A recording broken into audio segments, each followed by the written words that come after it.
Vice ganda inspirasyon ng college student at pahayag ni Vic Soto regarding sa pagtanda. Yan ang pag-uusapan natin mga kaparokya ngayong araw po ng Miyerkules, July 31. Pero bago natin umpisahan yan ay humihiling ako na pakisubscribe ang aking YouTube channel.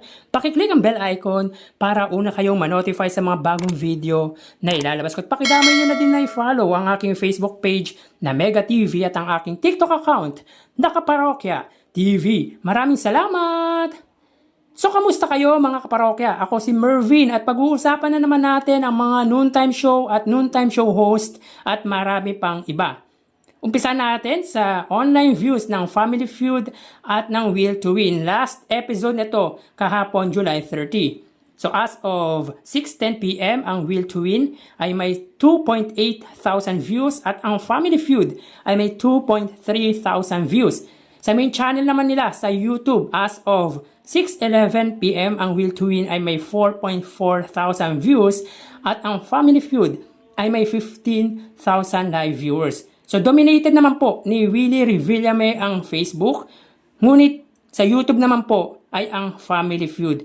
So ang total ng Will to Win ay 7.2 thousand viewers at ang Family Feud naman ay 17.3 thousand live viewers. So yan po ang kanilang views online kahapon July 30. Samantala anak ni Vic Soto na si Mayor Vico Soto ng Pasig City ay mamimigay sa mga public student ang kanyang nasasakupang lungsod ng tig 1,500 pesos. Bawat public student mula K to 12. So upon checking sa official Facebook account nito na Vico Soto ay nag-post ito una sa mga matatanggap ng mga estudyanteng pampublikong mag-aaral na school supplies. Makikita dyan ang payong, sapatos at halos lahat ng pangangailangan ng mga mag-aaral ay makikita sa ipamimigay ng kanilang lungsod.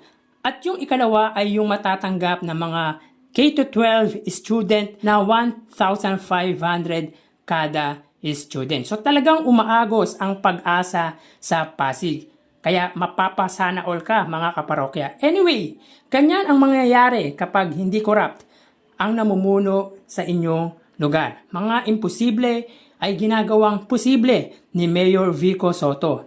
Mga kaparokya, para sa akin, ito na ata ang pinakamagaling na mayor dito sa bansa. Yan ay para sa akin lamang mga kaparokya. Talagang alam niya yung pangangailangan ng mga Pasigueño. Ika nga ng marami, makalipat na nga sa Pasig. Well, lahat naman ay tataas ang noo sa ginagawa ni Mayor Vico Soto. Talagang masasabing isang tunay na ama at tunay na leader. Anak mayaman pero hindi maarte kahit sa kasulok-sulukan ng Pasig ay pupuntahan niya, malaman niya lang ang kalagayan ng constituent niya. Swerte ng magulang ni Mayor Vico Soto dahil lumaking may takot sa Diyos at likas na mabait at mapang-unawa.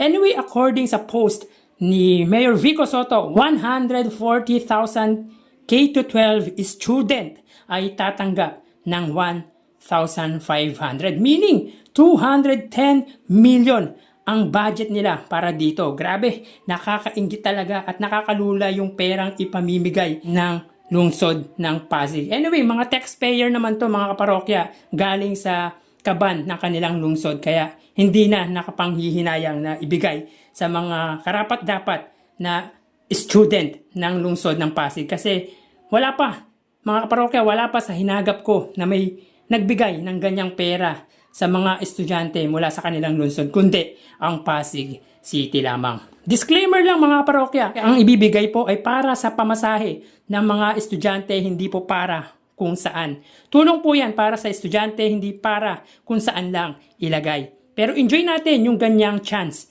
hanggat may Vico Soto at matitinong leader ay patuloy ang ganyang kalakaran or proyekto para sa mga mag-aaral. Tinalo ng Pasig ang Taguig at Makati na siyang pinakamayaman or mayayaman na lungsod dito sa Kalakhang, Maynila sa binigay nila para sa mga estudyante. Samantala si Vice Ganda naging inspirasyon naman ng isang college student. So ayon sa isang UP college student na si Carlos Inigo Torcilino, cum laude. Mga kaparokya, cum laude po ito. Ibig sabihin ay matalino po ito.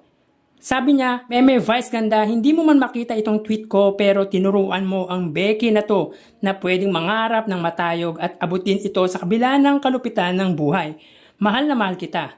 So grabe ang pagka-inspire nito sa Uncabogable Star at its Showtime host na si Vice Ganda. Take note mga kaparokya, UP College Diliman ito with cum laude. So meaning talagang matalino ito, hindi biro ang utak na mayroon itong student na ito. Well, alam naman natin na si Vice ay galing din naman sa mababa pero lumipad ng matayog kaya namamayagpag.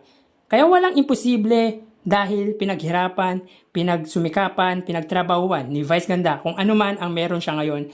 At dahil sa nangyari ay naging inspirasyon siya ng isang estudyante. At for sure, marami din ang nangangarap na maging katulad ng naabot ni Vice Ganda. Basta tiwala lang sa Diyos at tulungan ang sarili. So yan ang nagagawa ng isang Vice Ganda sa isang tao. Sobrang sikat naman kasi talaga ni Vice Ganda kaya namamayagpag ang noontime show nito na It's Showtime. Dahil isa siya sa nagpapaganda nito. Anyway, bago natin pagpatuloy ay humiling ako na pakisubscribe ang aking YouTube channel. Pakiclick ang bell icon para una kayong manotify sa mga bagong video na ilalabas ko. At pakidamay nyo na din na i-follow ang aking Facebook page na Mega TV at ang aking TikTok account na Kaparokya TV. Maraming salamat! So mga kaparokya, isa ba kayo sa naluha or naantig sa sinabi ni Bossing Vic Soto kahapon? Ako proud ako dahil sa pagtanda ko, nakasama ko ang 8 Bulaga. Sabi ni Bossing, after 45 years, totoo pong tumatanda na kami or tumatanda na ang 8 Bulaga, gaya ng sabi ng iba at di namin itinatanggi. Tumatanda pero tumatatag sa mga pagsubok. Tumatanda pero tumatagal sa pagbibigay ng tuwa't saya. Kaya araw-araw patuloy kaming maghahatid kaligayahan, may kabuluhan, pinagsama-samang tuwa't saya para sa buong bansa at sa buong mundo. Para sa 5 years to 5 decades, tuloy ang mas masaya at makabuluhan dito sa 8 Bulaga. So mga kaparokya, grabe, basta si Bossing Vic Soto magsalita or nagsalita, parang ang iconic ng mga litanya. Parang nakaka-goosebump ba mga parokya?